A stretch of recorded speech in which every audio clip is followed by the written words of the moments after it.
touché. Retakataka. Retakamanterevoka. Shikatakamanterevoka. Lève ta main maintenant. Nous allons prier. Tout en bas. Ce soir, je veux qu'un manteau puisse descendre sur toi. Il n'y a pas une chose qui va changer ta vie comme le manteau d'en haut. Si le sorcier te bouffe, il te jette tes maladies parce qu'il ne voit sur toi rien. Si tu reçois quelque chose d'en haut, tu seras comme Daniel. Dans la fosse au lion. Aucun lion ne va te toucher jusqu'à le matin. Parce que Daniel, c'était un homme de prière. Levez votre main droite s'il vous plaît. Ouvrez vos cœurs. Aspirez. Ayez soif. Dieu veut oindre quelqu'un. Dieu veut oindre quelqu'un. Il y a une dimension que Dieu veut amener sur toi. À partir de cette dimension, tu vas nager dans les profondeurs avec lui. Je vous dis la vérité. Je sens une onction qui réclame une tête.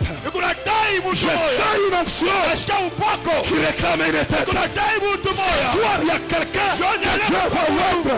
Il y a quelqu'un que Dieu va oindre. Il y a quelqu'un que Dieu va toucher.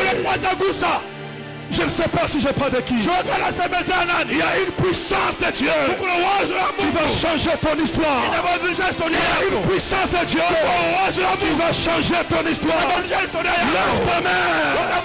Crie Alléluia. Alléluia. Alléluia. Très fort Alléluia. Très fort Alléluia. Appelle la puissance de Dieu maintenant. Dites à Dieu que ta puissance descende sur moi. Et ta voix est prise maintenant. Dans le nom de Jésus. Élève ta voix et prie. Élève ta voix et prie. Élève ta voix et prie. Élève ta voix et prie. Élève ta voix et prie. Élève ta voix et prie. C'est en train de venir. La puissance est en train de venir. Comme un vent. Comme un vent. Comme un vent. Comme un vent. Comme un vent. Continue à prier, prier, prier. Prier, prier, prier. Prier, prier, prier.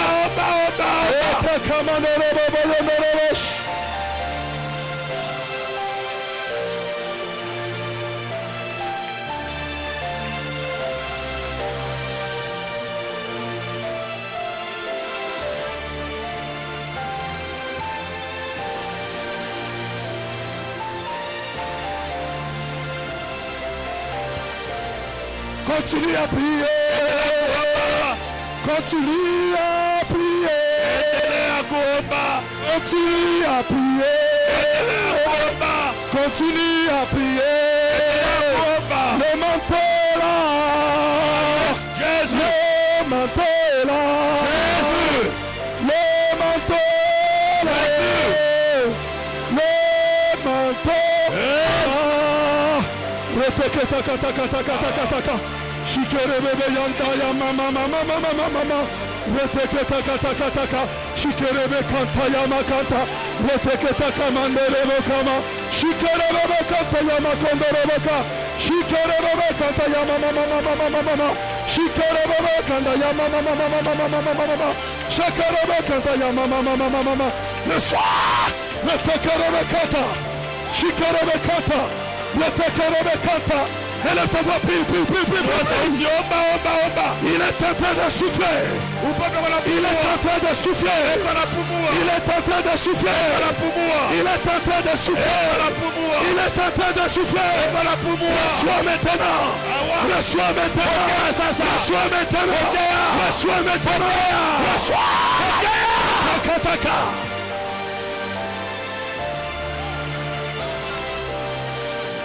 Retakataka. Retakataka. Retakataka. Retakataka, retakataka, retakataka, retakataka, retakataka, shikere mama, shikere bekanda, retakataka mane, ritaka yama kondorobo, shikere bekanta yama, ketekere bekanta, shikere bekanta, urobo yondoro mama, shikere bekanta yama kanda, retakere bekanta yama kanda. My God. Lève ta main droite. Balance ta main. Balance ta main comme ça. Ouvre ton cœur et sois concentré. Et tu peux dire gloire à Dieu très fort. Je n'entends pas. Très fort. Fais-le avec foi. Gloire à Dieu. Gloire à Dieu. Dans cette église ce soir, l'Esprit de Dieu me convainc. Dieu, il va faire quelque chose. Dieu va faire quelque chose. Il y a quelqu'un qui va recevoir quelque chose. Et la chose que tu vas recevoir va changer ta vie. Lève ta main droite. Je ne parle pas de la foule. Il y a une personne.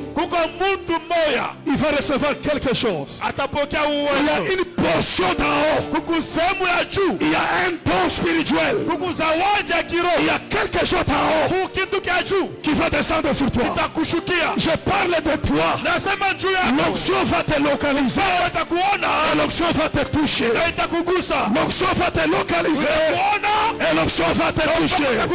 Je ne sais pas si je parle de qui. Pendant que je parle, quelqu'un est en train de recevoir maintenant. Recevez maintenant. Recevez maintenant. Recevez maintenant. Recevez maintenant. Recevez.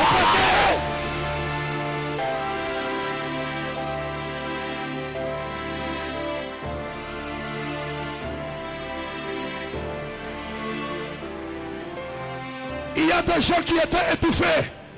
Des troncs qui étaient étouffés, des visions qui étaient fermées, des voix qui ne se faisaient plus entendre. Il y a un don de révélation, un don de révélation, un don de révélation, un don de la prophétie. Maintenant, reçois maintenant, reçois maintenant, reçois maintenant, reçois maintenant.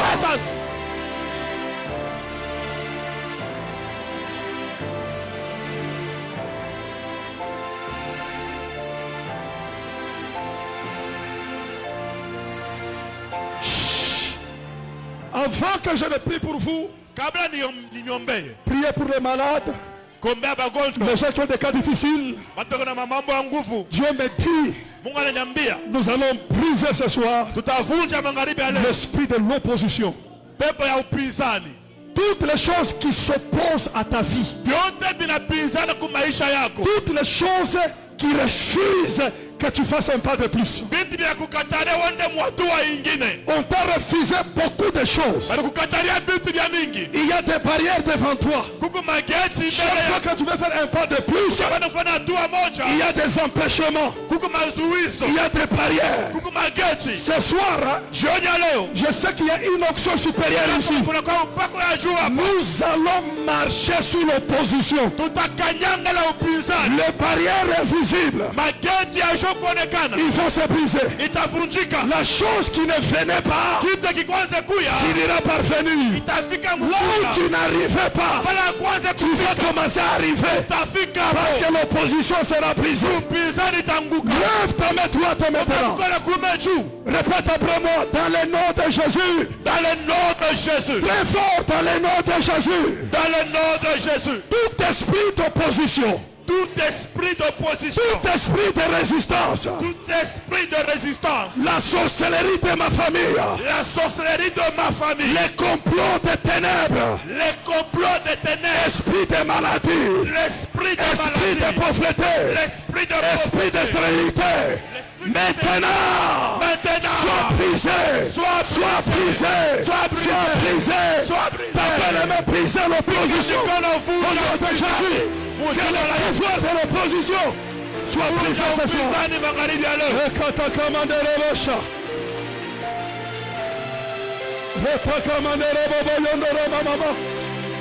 Tous ceux qui s'opposent à ma vie, qui s'opposent à mon ministère, qui s'opposent à cette église, qui s'opposent à ma famille, esprit de sécheresse, sois brisé ce soir. Par le nom de Jésus. Sois dépouillé ce soir. Sois neutralisé ce soir. Par le nom de Jésus. Au nom de Jésus. Par le nom puissant de Jésus. De Nazareth. Que cela soit brisé. Que cela soit dépouillé. Au nom puissant de Jésus.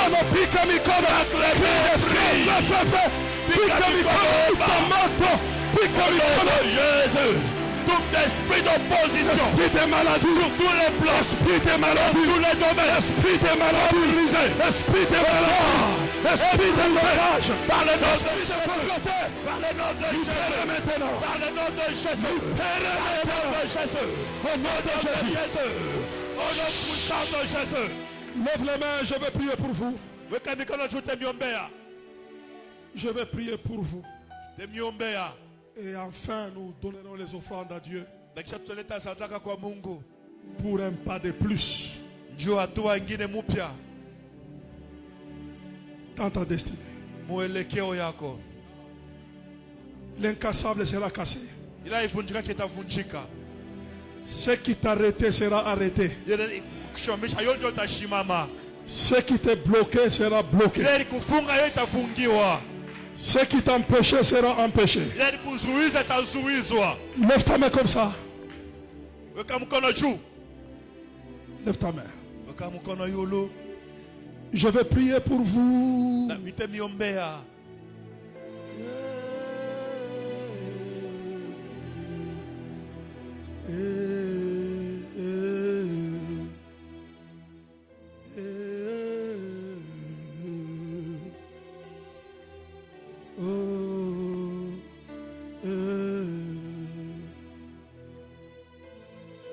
Je vais prier pour vous. Il y a un esprit qui va te lâcher. Un esprit va te lâcher. Lève ta main droite. Avant que je ne lève ma voix, je sens dans cette salle, il y a un esprit têtu que Dieu est tenté de vaincre. Il y a un esprit têtu qui a beaucoup résisté. J'entends une voix qui crie. J'entends une voix qui crie. C'est un esprit qui va lâcher. Un esprit va lâcher. C'est un esprit de famille. Il va lâcher la personne. Et la personne va recevoir la délivrance. Je ne sais pas si j'ai pas de qui. Ça peut être un esprit de mort. Il y a un complot quelque part. Dieu va toucher la personne. Je ne sais pas s'il est où. Protocole, attention, regardez. Regardez. Il y a quelqu'un. Que Dieu va délivrer maintenant.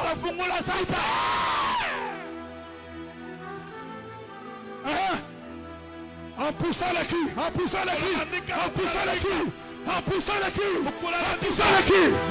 Amenez-moi celui qui a touché devant. Amenez-moi celui qui a touché devant. Amenez-moi celui qui a touché devant. Lève ta main droite.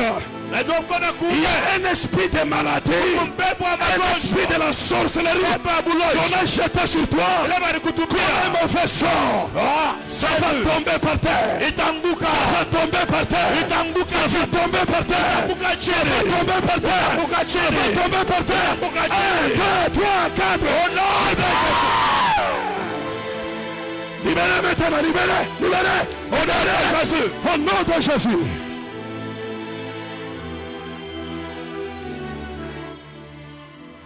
Amenez-moi cette femme là-bas pour l'imposition de main.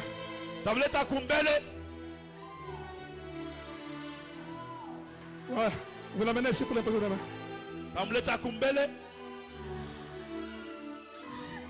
Libérez sa vie maintenant. Au nom de Jésus. Libérez sa vie maintenant. En poussant les cris. 1, 2, 3, 4. Libère. Lâchez cette maman maintenant. Kamba yo tabalosh. Makila yo tabalosh. Lungula na moto. Lungula na moto. Lungula na moto. Chut. Lève ta main. Avant je ne dépose mon micro. Je sens un esprit de mort têtu. Heureusement tu es venu ici. Je sens un esprit de mort têtu. Heureusement tu es venu ici. Je sens un esprit de mort têtu. Tu t'es déjà habillé, bien emballé. Heureusement tu es venu ici.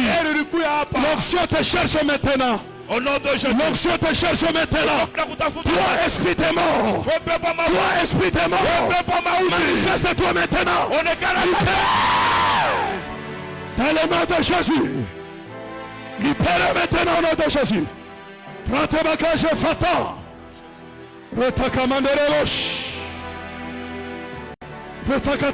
Il y a quelque chose qui est en train de quitter quelqu'un. En train de quitter quelqu'un. En train de quitter quelqu'un. En train de quitter quelqu'un. En train de quitter quelqu'un. En train de quitter quelqu'un.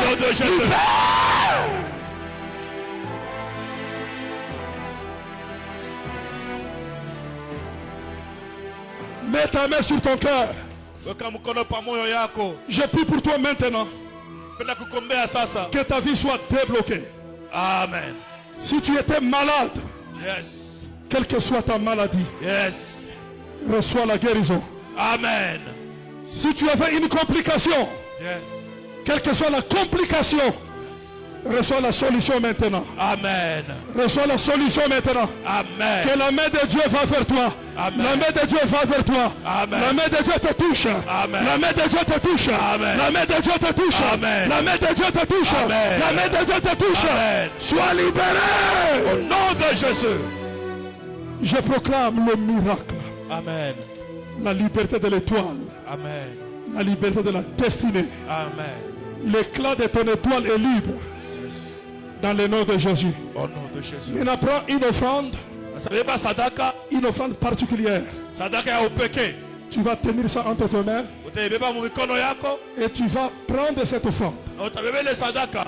Tu vas passer avec ça devant. Tu vas déclarer avant de la déposer dans le panier. Et à partir de ce soir, l'opposition dans ma vie est brisée. Et ma vie atteindra le niveau que Dieu a préparé pour moi. Je marcherai dans l'onction supérieure qui m'amène au sommet de la montagne. Prends cette offrande là-bas. Tu vas les déclarer et les confesser. Au nom de Jésus de Nazareth. Nazareth chante. Tu peux passer pour donner ton offrande. Ici et maintenant, ça se passe maintenant.